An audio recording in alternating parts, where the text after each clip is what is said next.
Is your safety training old, stale, and hackneyed? Is your safety trainer still preaching a warped version of behavior-based safety? How about safety training that actually addresses your hazards in your workplaces and is not standardized baloney from 25 years ago?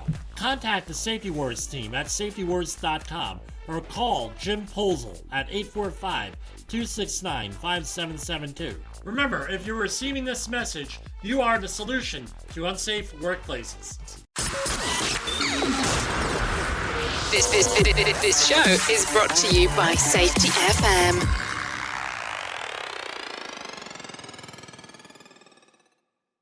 Warning, the following broadcast contains adult language, adult content, frank safety discussions, and stories that might sound unbelievable.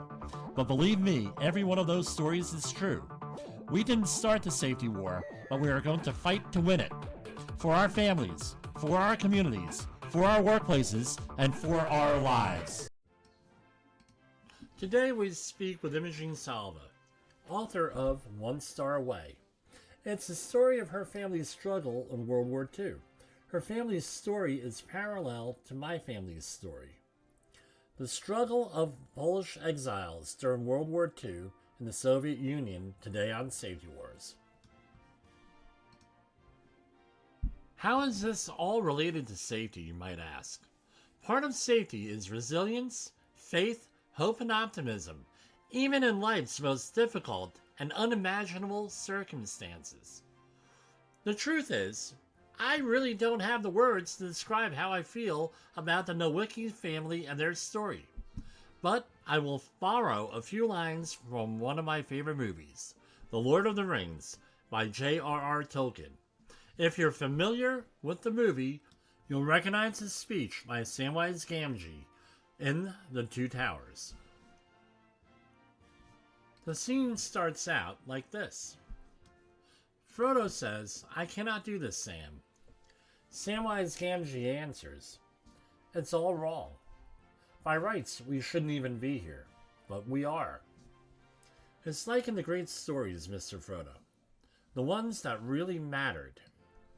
Full of darkness and danger they were. And sometimes you didn't want to know the end. Because how could the end be happy? How could the world go back to the way it was when so much bad happened? But in the end, it's only a passing thing, the shadow.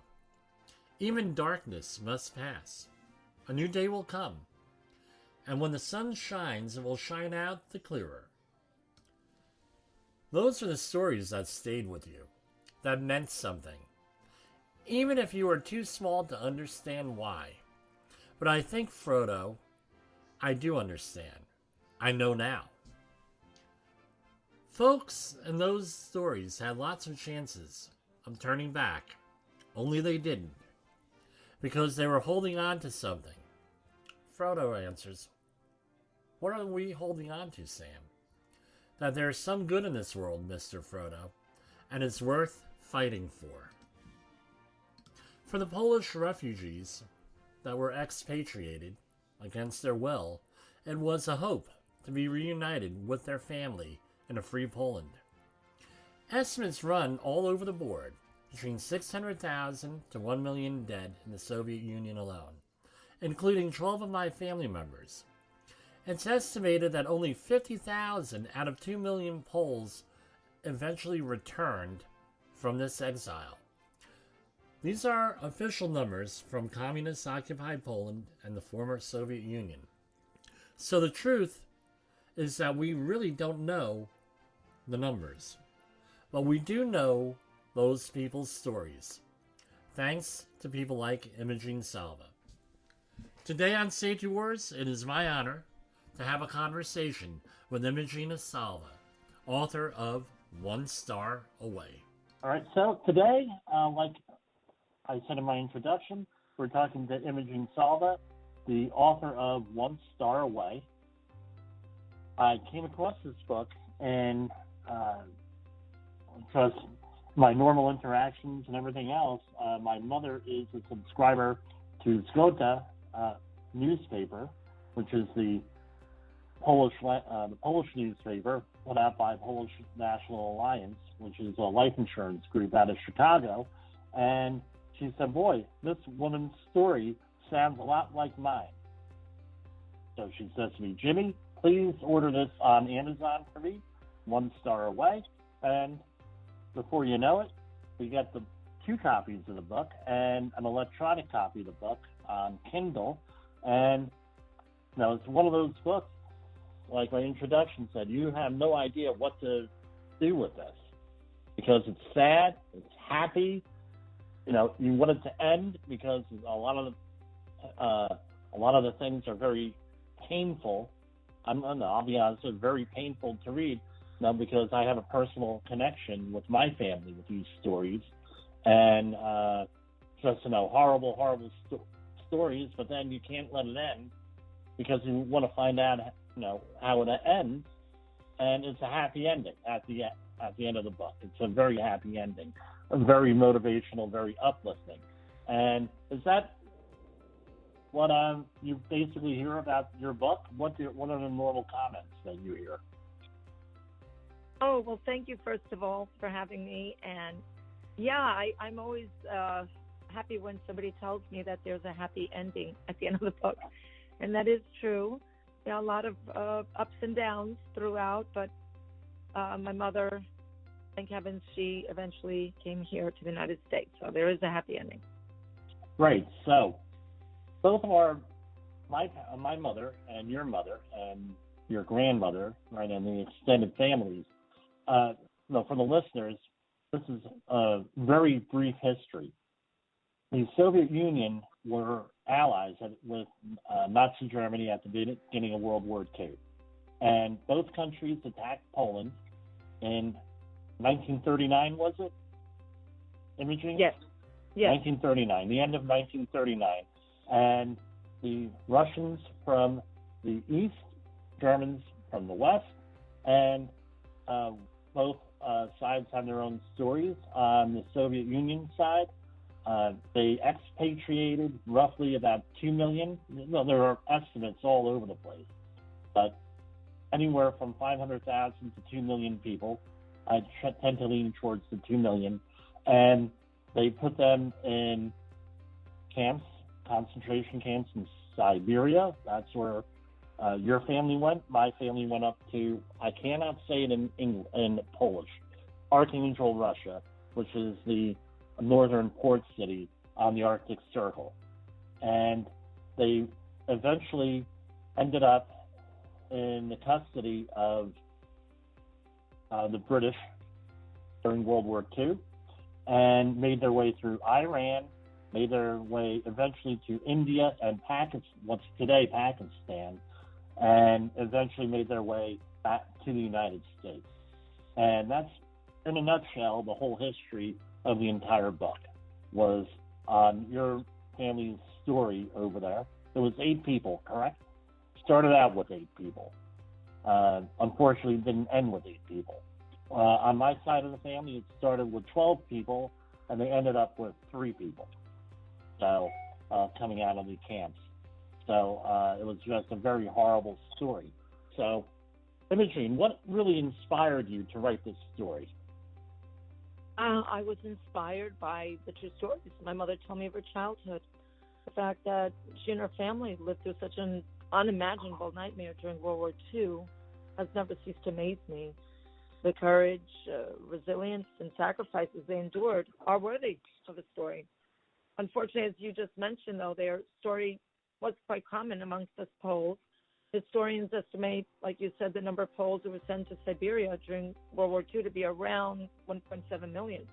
And I was astonished in life, throughout my whole life, to learn that this piece of history, which is so personal to you and me, is shared by thousands, like your own family, but so foreign to this day to the multitudes and remains relatively unknown to the rest of the world. Unfortunately, the Jewish Holocaust was a fraction of the millions upon millions massacred by Stalin. Some estimates go in upwards of anywhere from 50 to 100 million. I've heard some estimates 150 million. I don't know, but no, everybody has their story here. The Polish people have their story. Unfortunately, what happened was, since we were allies Soviet Union during World War II, towards the end of the World War II, a lot of these stories were, I don't want to say suppressed, but they weren't talked about with this because, we were in with the Soviet Union there, and we were allies, and we had financed a lot of the Soviet Union as far as the war machine over there. So this is what happens, right? This is essentially what happens. So the book starts out with a very controversial figure, the Shah of Iran. And as we say here on Safety FM, there's an inside Iggy on that one. There's an inside story on the Shah of Iran. What exactly is that story? How do you start out the story? He's a very controversial figure, at least in the West. But as my father often says, nothing's totally good, nothing's totally evil. So what's some of the story on him? Well, I have a few thoughts on the Shah. I don't want to give the story away, but after the Shah died in 1980, my mother had related to me that she had been on duty at New York Hospital while he was a cancer patient, and she had been so happy to treat him as a small thank you. Sadly, at the age of 15, in 1979, I didn't fully understand the importance Shah Reza Mohammad Pahlavi had for my mom. In 1942, there were about 120,000 Poles, barely hanging on to life, they started a mass exodus from many remote parts of the USSR to freedom in Iran. And Iran at that time, at the beginning of the war, had been seriously affected by political instability and famine following a joint invasion of the country by the Soviet Union and Great Britain. British and Soviet troops from then on occupied Iran. And the first Pahlavi Shah, who they regarded with suspicion, was forced to abdicate in favor of his son Mohammad Reza, the same Shah that was my mother's patient in 1979. So it's important to note that the Soviets and the Brits confiscated and sent all of Iran's resources to the front line in Europe. Despite famine, hardships in Iran at the time, the Iranians greeted the Poles escaping communism with much generosity. And in Tehran alone, the refugees were accommodated in several camps, I think around 4 camps, one of which was the private gardens of the young Shah, which was later transformed into a temporary refugee camp and a hospital. But the Shah became, throughout his reign, a Cold War ally of the U.S. in the Middle East. And it's sure known that the Shah in his reign used brutal force to suppress communist and Islamic opposition to his Western reforms. History maybe is vilified. They passed judgment on him, on the Shah of Iran. However, my opinion is that, when your country borders the USSR, it's threatened by communists, and you don't follow 100% of all the dictates of the CIA, who put the Shah in power indefinitely following the 1953 CIA-led coup, you're not going to be liked by everyone. But my thoughts on him regarding my mother's story is that they had one thing in common, and that is that both felt betrayed by their American and British so-called allies. And this was a feeling that united them. Well, here's something else.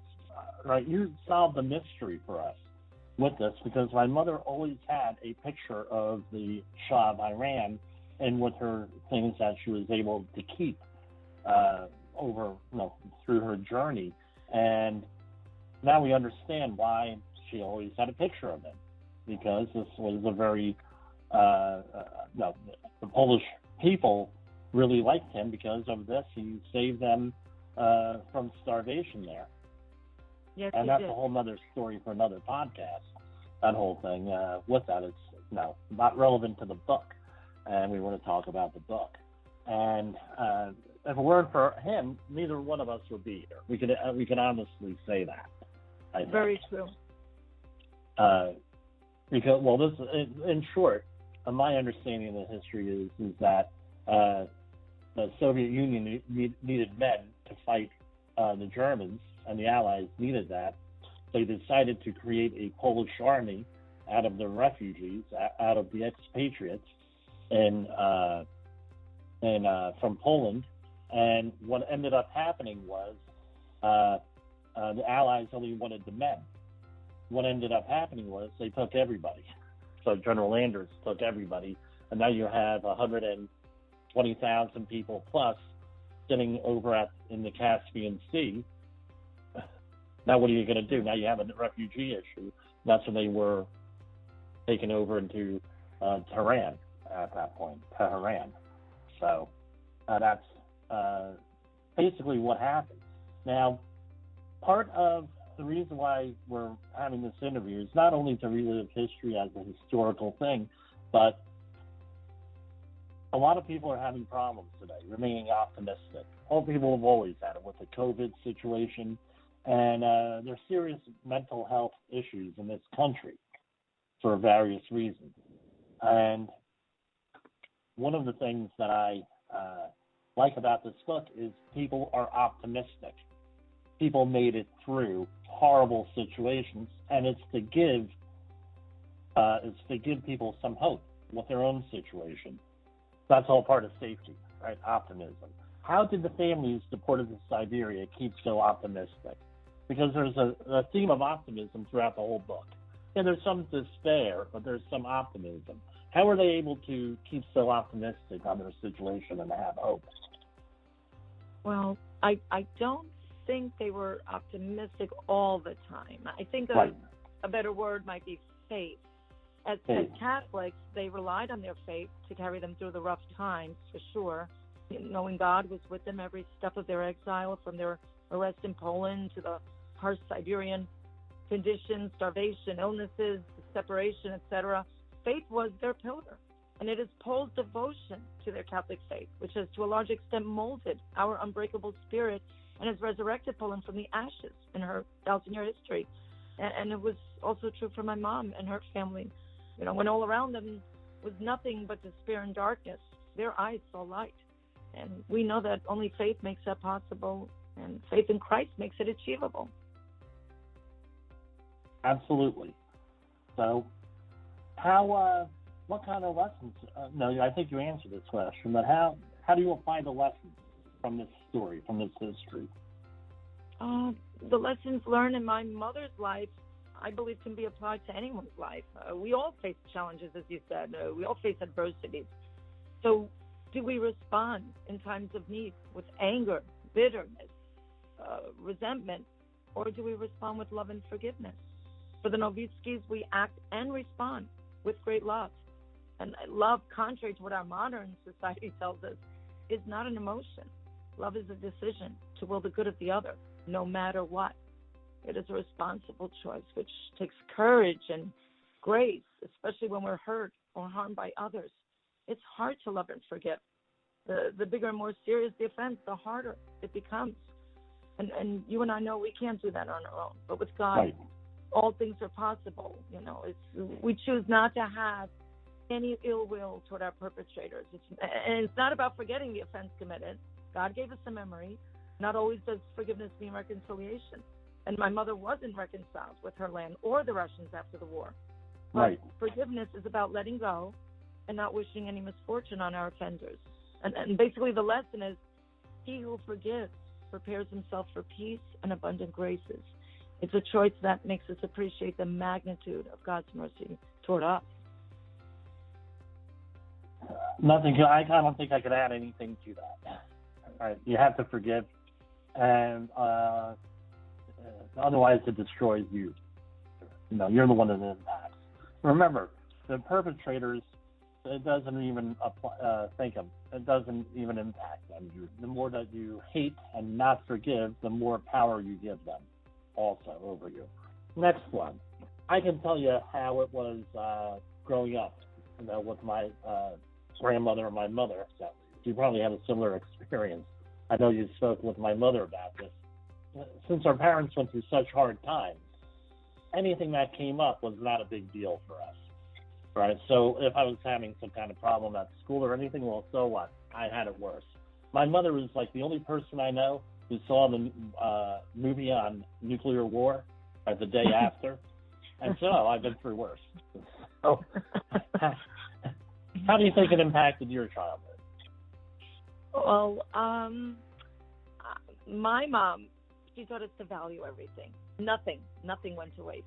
Everything Right. from never wasting a crumb to being so grateful for running water, a bathtub, a roof over our heads, heat, freedom to go to school, and especially to worship God. In everything, we were taught to have an attitude, a gratitude, and never to complain.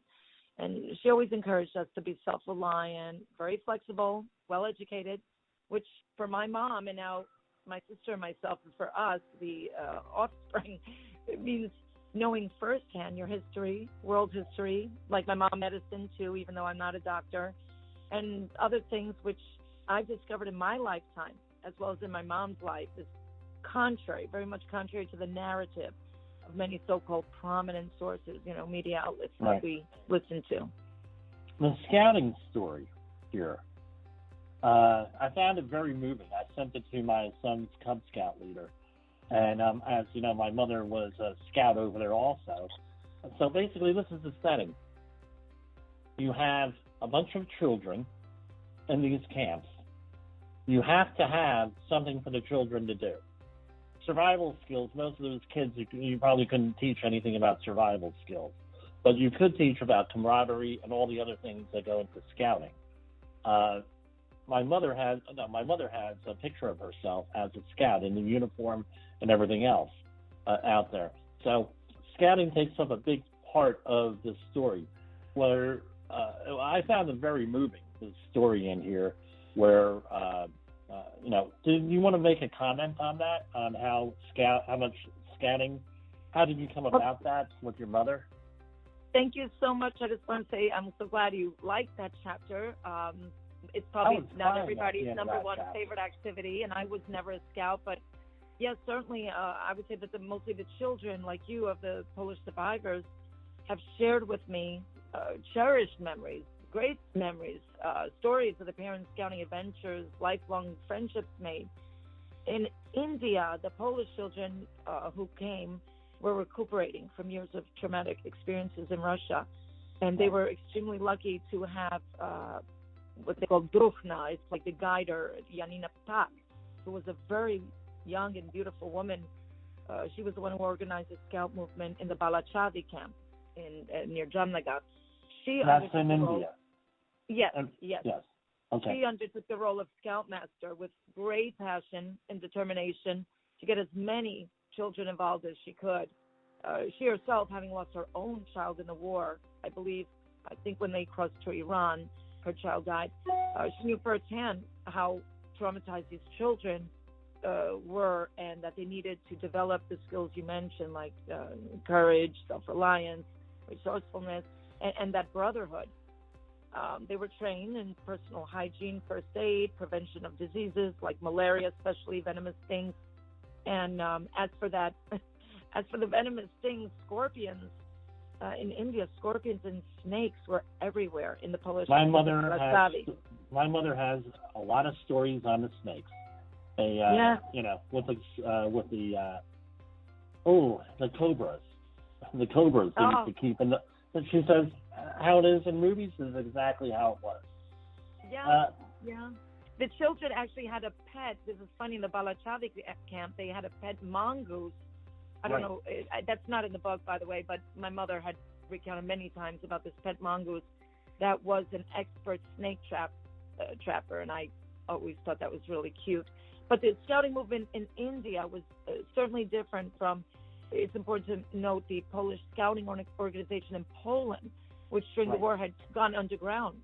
Wartime Polish scouting, more than in any other country in Europe, prepared their youth not only to learn camping skills, patriotism, the brotherhood, loyalty, but mostly to be future soldiers of Poland, defending their country against their aggressors, namely the Germans and the Russians. I wanted to share just one paragraph here, from excerpt from your book, because this pretty much sums everything up here, right? I sincerely hope, and this is the Scout Master, I sincerely hope that our Scout and Cub packs have to some extent filled those empty places in your souls and replaced them with brotherhood. For all Scouts are brothers who weather life together, through thick and thin. she concluded in a winning voice. And then it went on to the same song that we sing with my son at the scouting camp.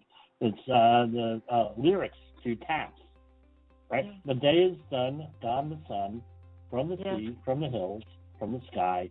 All is well, safety rests, God is nigh. And it's like all the scouts sing that. So it's like you have a connection from the past into what's contemporary. It's the same song. It's the same thing. And that's what really moved me, where this was much bigger. Scouting is much bigger than your little Cub Scout group in your church or in your synagogue or mosque or in your town. It's a much bigger movement, international movement. Oh, yeah. And I thought it was really... It's noteworthy that, as we were saying, the patriotism is so beautiful. It's so worthy of praise. That these scouts, these young children, especially in Poland, going back there, they used these scouts they became members of the Polish Home Army, the Polish Resistance, and these songs, my mother would sing them till her last day. And in fact, I have a whole video in India when she's revisiting after 72 years. Those songs, even though my mother had some dementia, she always, every single line, was memorized. But I always remember because it really it shocked me when I was walking the streets of Warsaw the first time. As a young child, I was always in the southern part. But when I went to the capital and I saw the bullets in every building, and I was like, why? Times early 70s, and I was like, why are these bullets? Like, what is this? And my father would explain. He's like, oh, this is where 100 scouts were killed. This is where 200 scouts were, and I'm like, what? Hundreds, which I didn't know of, young scouts partook in the Warsaw Uprising and died heroes, and some were captured and died in concentration camps.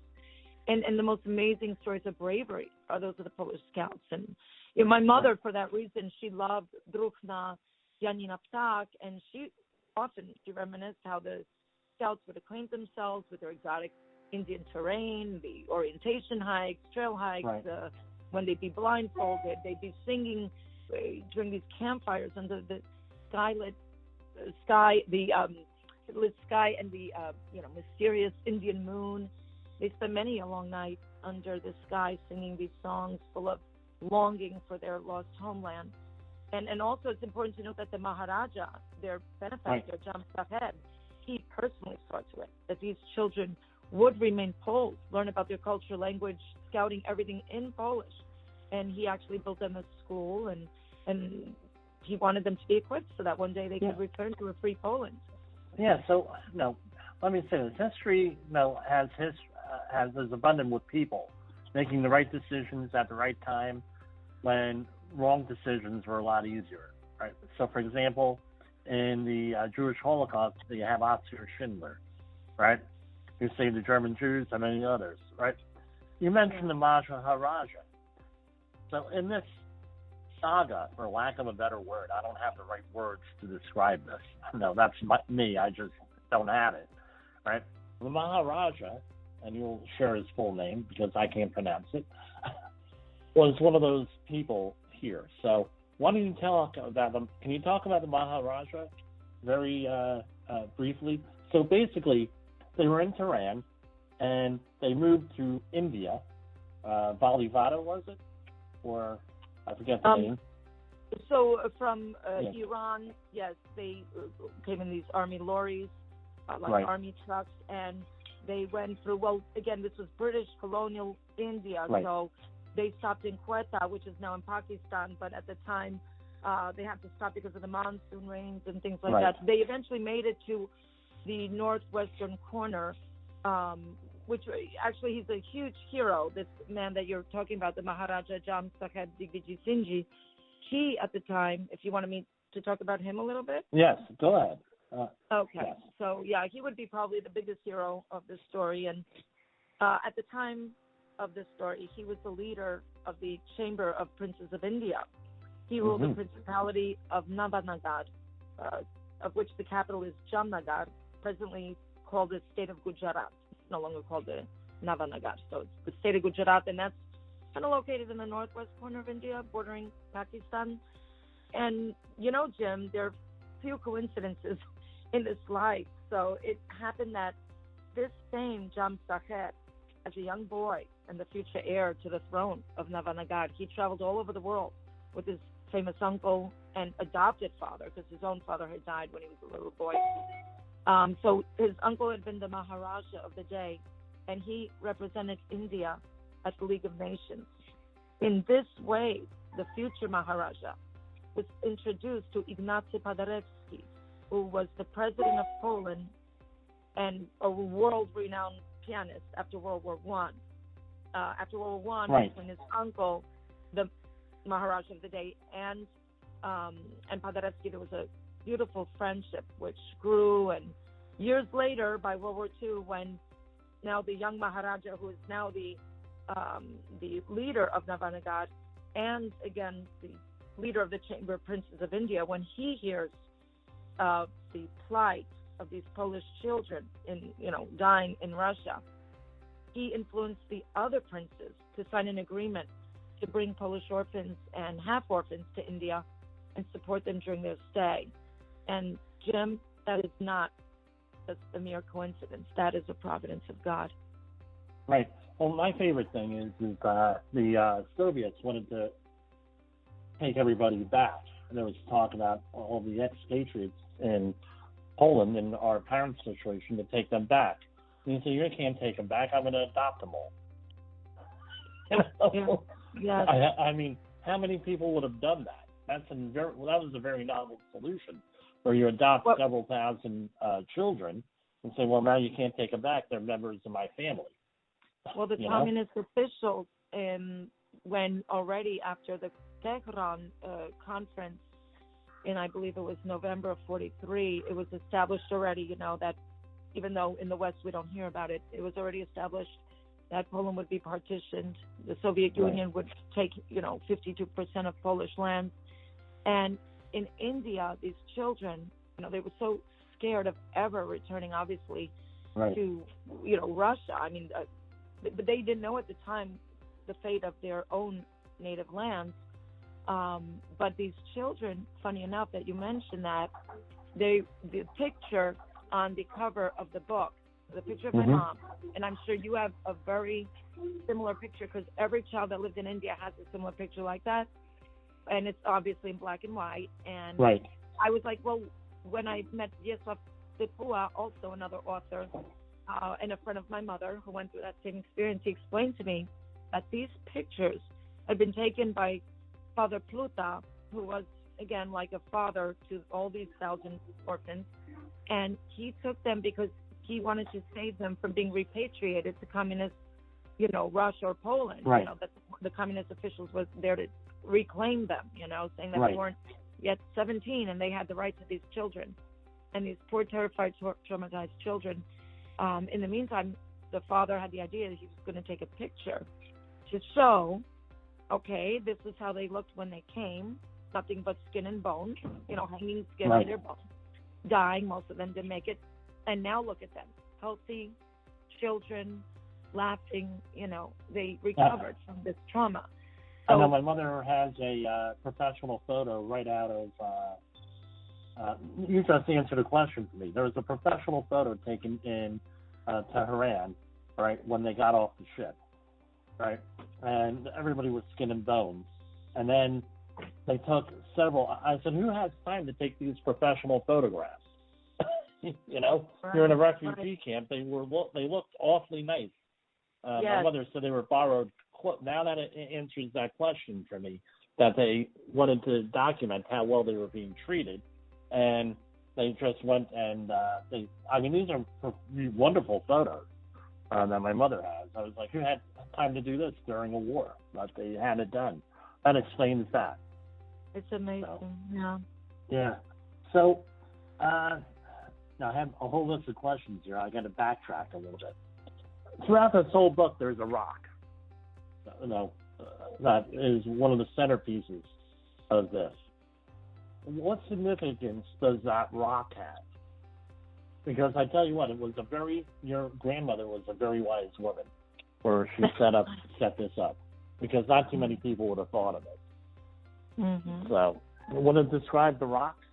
So I'll say this much, so not to get too much into the detail, that maybe a little bit about, I'll just say that maybe when we're separated from someone we love, often a small token provides comfort in the memory of that loved one. Yeah. It is more than mere sentimentality when we hold the item, caress it, memorize each detail. Feelings that are hidden away are suddenly brought to life. And for my mother, for Zhuta, no tokens from Poland when they were deported. No tokens like that existed. No tokens of comfort from their home. Everything that the family owned had been stripped away in the exile to Siberia. So in the story, basically, I'll just say that Tola, my grandmother, plucked a stone off the ground and assigned my mother, Zhuta, a task in helping her family to keep track of the distance they covered each day in their escape from their gulag, their forced labor camp. Right. As their escape progresses to Kubyshev, where the Polish consulate had been, as they're progressing there, the stone becomes the last and only tangible connection to her mother. And my mom, Zhuta, is determined in the story to preserve that connection, no matter how risky. And in the story, there's a second stone, too, very prominent, given to her by Rami, one of the Indian drivers, and that had more of a deep spiritual meaning, more related to discovery of self, which would, at the end of her life, come full circle, when my mom returns to her second homeland, India. But sadly, today, both stones are gone, lost in my mother's many, many moves as time went by. But their memory alone gave my mother really great comfort. Like I said, it's like you don't know what to do. You don't know whether to be happy, to be sad. There's a lot, this is up and down, but it always has a happy ending. And with my family, it was a happy ending here. Everybody, the people that made it through really made a significant contribution to their community, really made a significant contribution to their family. An abundance of love. I could say that, there was an abundance of love throughout this story and with our story here. And it's a story that has to be told before it's forgotten. Like in my introduction, this is a story that has to be told. How has this really affected you with this? Because with me and reading your book, a lot of questions were answered for me personally. That's how it impacted me. We just made that discovery now with the photos. How has this really impacted you? I mean, the process of writing this book. Well, Jim, beyond each and every photograph, I'll start with photographs I've been shown by my mother from her time in India, there is a complete life story. As I started interviewing some of the characters and became acquainted with their incredible experiences, I realized that this story needed to be written. The pages in it, in the book, the pages born in this book are the result of much pain, much suffering, my own. But pain, we know, makes us stronger, more virtuous, more resilient. And it for sure was a hard and emotional task, living through each and every experience of each book character, all the while trying to manage home life, responsibilities, family, my teaching job.